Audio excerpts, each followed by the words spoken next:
And with us in studio are two gentlemen with differing opinions on the latter point. Reserves Major General Shai Kalach, a former Air Force pilot, and Reserves Captain Guy Perrin, also a former Air Force pilot and co-leader of the Air Force Pilots protest movement. Gentlemen, I clarify two things. One, this is not a debate about the judicial reforms themselves. It's about how the correct response is. What are the limits of that response? And I also clarify that no one has actually refused to do their operational duty yet. So far, it's been a case of some of the pilots, reservists, saying we're not going to go to a training or do duties until one day until we have clarification, but warning the consequences could be greater. I'm going to start with you, Shai. You've heard Guy's position, the refusal to go to that training day. They had a discussion. You see some of the pilots speaking as pilots and as reservists in the United States abroad against this judicial reforms. Your response to that? Okay. So first and foremost, I won't speak, as you've just mentioned, on the judicial reform because this is not the main issue. Correct. Okay. So we are about to talk about the refusal, and we have to make things correct because there is no any refusal yet. As I said that. Okay, if you just mentioned, you are absolutely right. But I think that speak about conversations about refusal, it's something. Those are red lines that we should never cross. We should keep the political discussion, the political controversy outside the army. Those are the red lines, as Avigdor Kalani has just mentioned, that the cemeteries are full of those warriors who gave their lives in order to protect Israel, even though they didn't agree with the government. Okay? So, and I think that the guy is agree with me, so. Well, but he doesn't because you agree. Did you agree with it? Okay, let me ask you, Guy, because he says even to discuss it is a red line, and I presume you don't agree with the action that was taken regarding the training day, so you don't agree. So, Guy, your response to that? First of all, we're not talking about the army, the Air Force, the people who are there permanent. Right. The whole talk is about the reservists. The reservists are civilians that are just like me and Shai, but that go one day every week to train. Now, those reservists, as civilians, if they feel, and this is what they say they do, that if the legislation passes, they're going to have a problem. They're not going to be able to serve in an army of a state which is not democratic, without a strong, independent judicial system. So if they feel so, it is not only their right to raise a red flag, it's their duty to do so.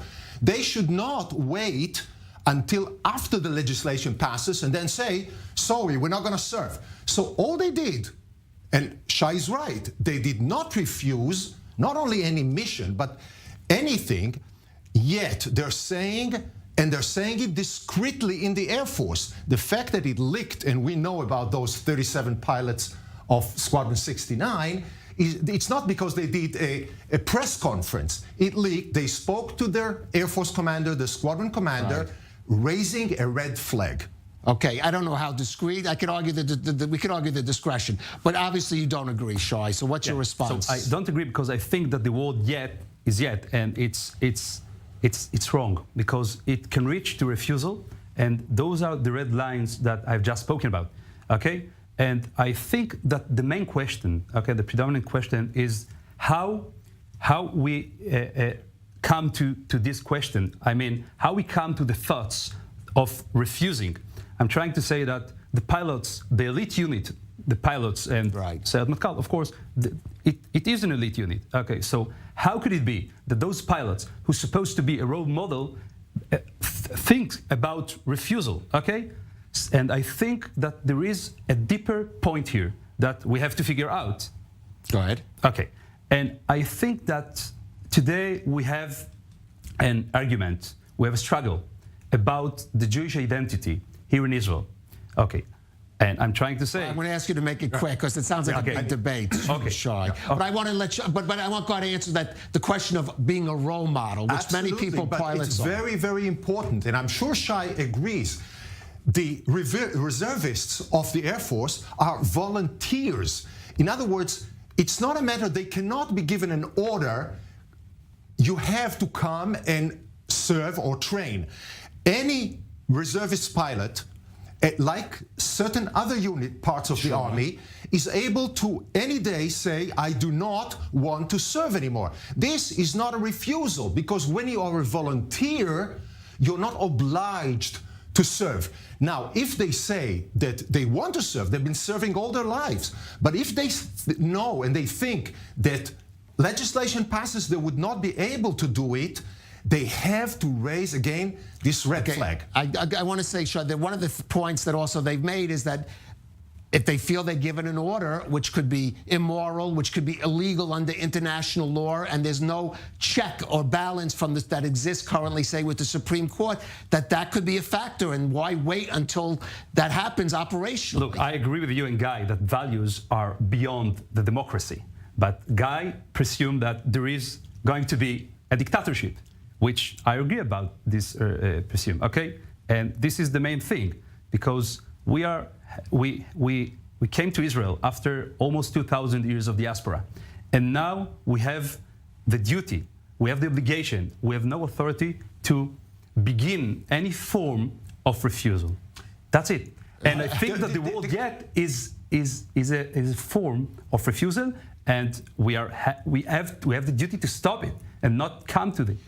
But first of all, dictatorship, what we're saying is less than democratic.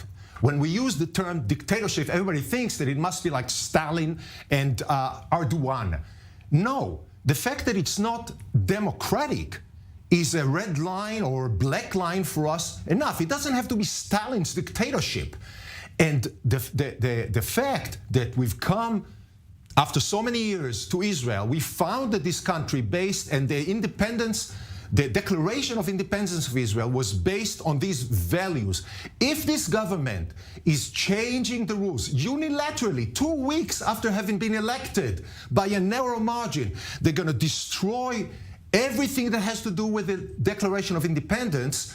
This is a revolution, and we have to stop it. Now, the pilots did not do these acts after a week or after 2 weeks or after 4 weeks of protests.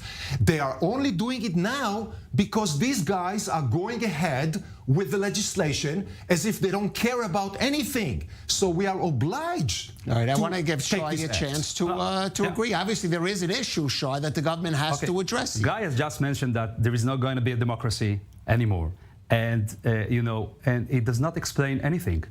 I mean, if you presume that there is not going to be a democracy, you ought to explain it. If I have the time, I will. Okay. And I think, and I tried to say before, I think that until we won't succeed to end those forms of refusal unless we don't come back, return to our foundations, our values, our treasure of democratic values too. I'm trying to say more than that. I think that values are beyond democracy. Okay, beyond democracy. Yeah, of course. Shai, that's for him. It's the halakha. It's the Bible state. Okay, this is what he's talking about. We as a society, we have a structure that we have to figure out our moral values, and we have treasure of values of more than 30,000 But how do you respond to those who say, yes, a Jewish state, but a democratic state, not one without the other? Do you think it's democracy at the moment? I think it's more of a democracy. That's a question for God. It's a democracy. No democracy is perfect. Even the United States or Britain's democracy, which is the symbol, are not perfect.